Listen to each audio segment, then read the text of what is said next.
सुबह का समय है। हल्की ठंडी हवा चल रही है।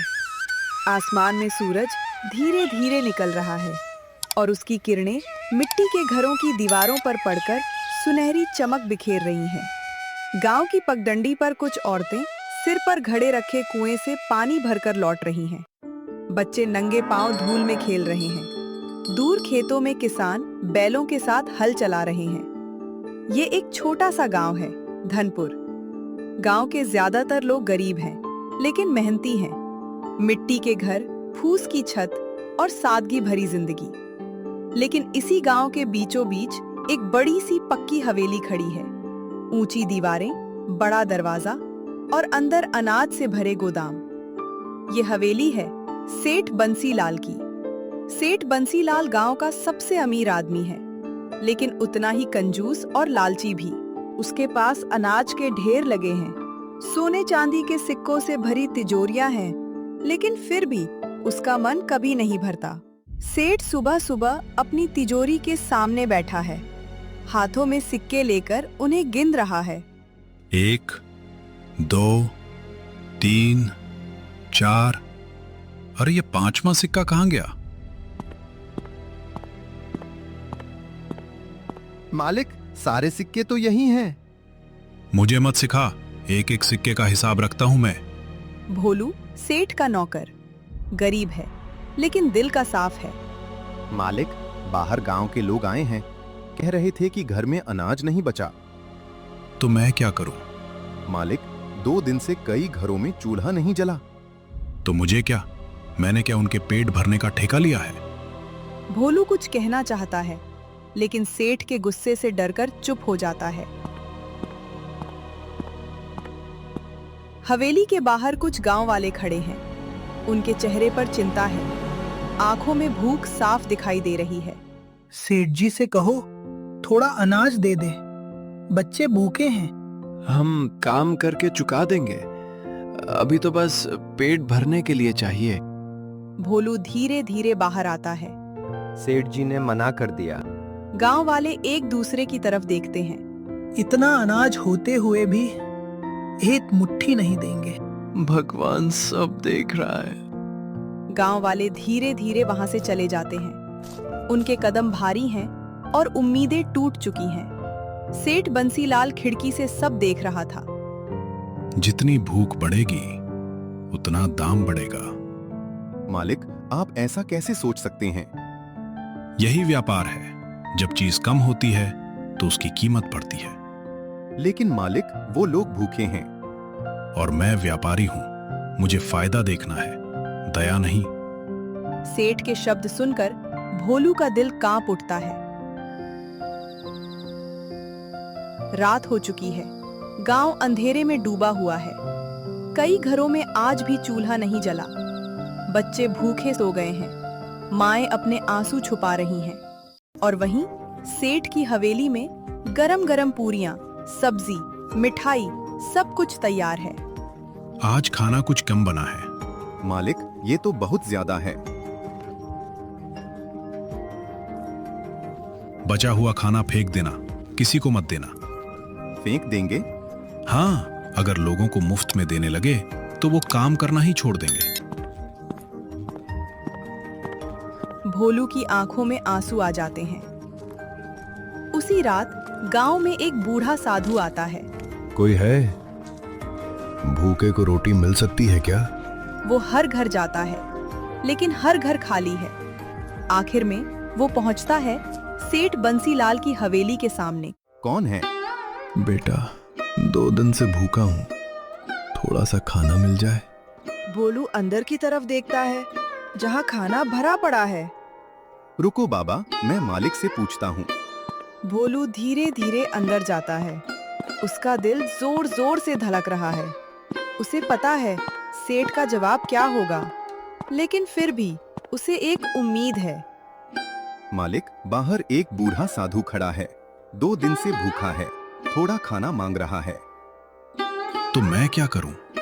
मालिक, बस एक रोटी दे दीजिए, इतना खाना तो वैसे भी बच जाएगा। तुझे बहुत दया आ रही है ना? गरीब है मालिक, भूखा है। सुन, अगर आज उसे खाना दे दिया तो कल पूरा गांव लाइन लगाकर आ जाएगा। लेकिन मालिक, कोई लेकिन वेकिन नहीं, जाकर उसे भगा दे। भोलू की आंखें झुक जाती हैं, दिल टूट जाता है, लेकिन मालिक का आदेश टाल नहीं सकता। भोलू धीरे धीरे वापस दरवाजे पर आता है। साधु अभी भी वहीं खड़ा है, भीग चुका है, कमजोर, थका हुआ।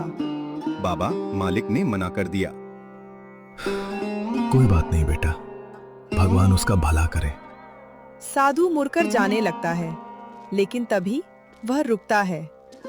याद रखना, जिस घर के दरवाजे भूखे के लिए बंद होते हैं, वहां सुख ज्यादा दिन नहीं टिकता। भोलू के शरीर में सिहरन दौड़ जाती है।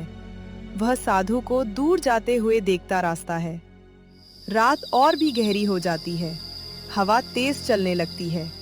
सेठ अपनी तिजोरी के पास बैठा है, फिर से सिक्के गिन रहा है। 1, 2, 3, 4। लेकिन आज उसे कुछ अजीब महसूस हो रहा है। अजीब बात है, आज सिक्कों की आवाज वैसी क्यों नहीं लग रही? अचानक एक ठंडी हवा का झोंका आता है। कौन है? कमरे का दरवाजा अपने आप बंद हो जाता है। दीपक की लौ कांपने लगती है, भोलू, ओ भोलू। लेकिन बाहर से कोई जवाब नहीं आता। सेठ धीरे धीरे अपनी तिजोरी की तरफ देखता है, और जैसे ही वह तिजोरी खोलता है, उसकी आंखें फटी रह जाती हैं। ये क्या? तिजोरी में रखे सोने के सिक्के धीरे धीरे काले पड़ने लगते हैं। नहीं, ये कैसे हो सकता है? वह जल्दी जल्दी सिक्के उठाता है, लेकिन वे सिक्के उसके हाथ में आते ही मिट्टी में बदल जाते हैं। नहीं, मेरा सोना। पूरी तिजोरी धीरे धीरे मिट्टी में बदलने लगती है। भोलू, बचाओ! भोलू दौड़कर कमरे की तरफ आता है, दरवाजा खोलता है। क्या हुआ मालिक?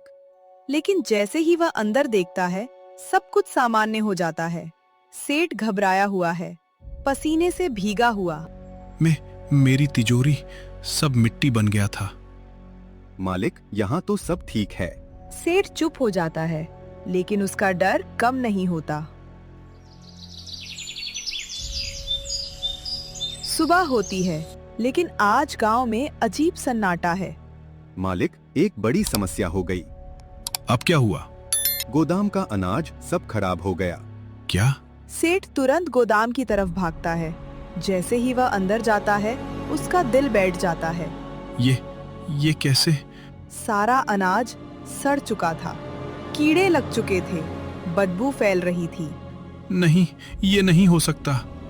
नहीं, ये सब खत्म हो गया, मेरा सारा अनाज। सेठ बंसीलाल वहीं जमीन पर बैठ जाता है। उसके हाथ कांप रहे हैं, आंखों में डर और पछतावा दोनों साफ दिखाई दे रहे हैं।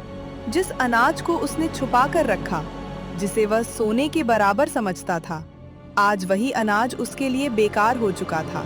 मालिक, अब क्या करेंगे? मैं बर्बाद हो गया भोलू।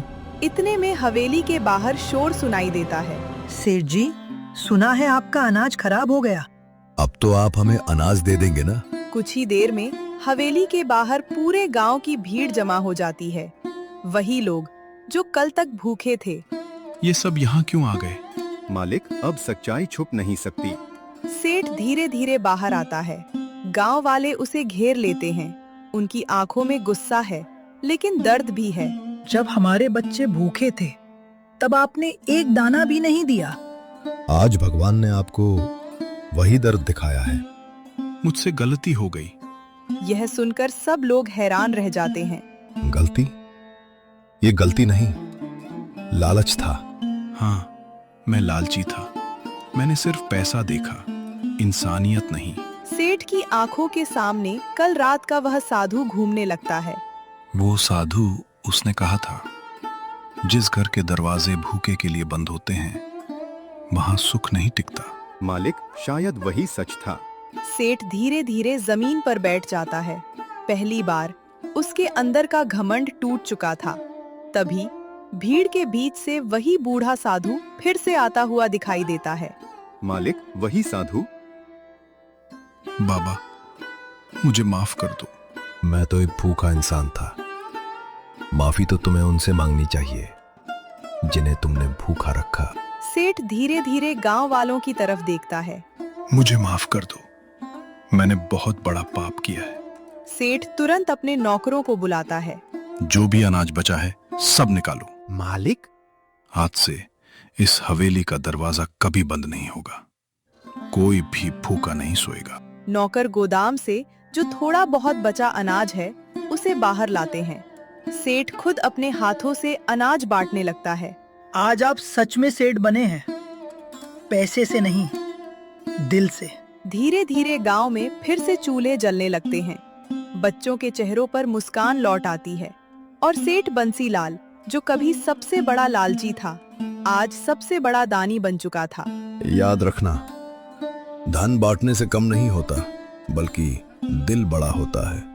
इतना कहकर साधु वहां से चला जाता है और इस बार सेठ उसे रोकता नहीं, क्योंकि अब उसे जीवन का सबसे बड़ा सबक मिल चुका था। याद रखना दोस्तों, लालच इंसान को अंधा बना देता है और इंसानियत ही उसे सच्चा अमीर बनाती है। अपने नाम से वीडियो बनवाने के लिए हमारे चैनल सिमी स्टोरीज को सब्सक्राइब करें और अपना नाम कमेंट में टाइप करो।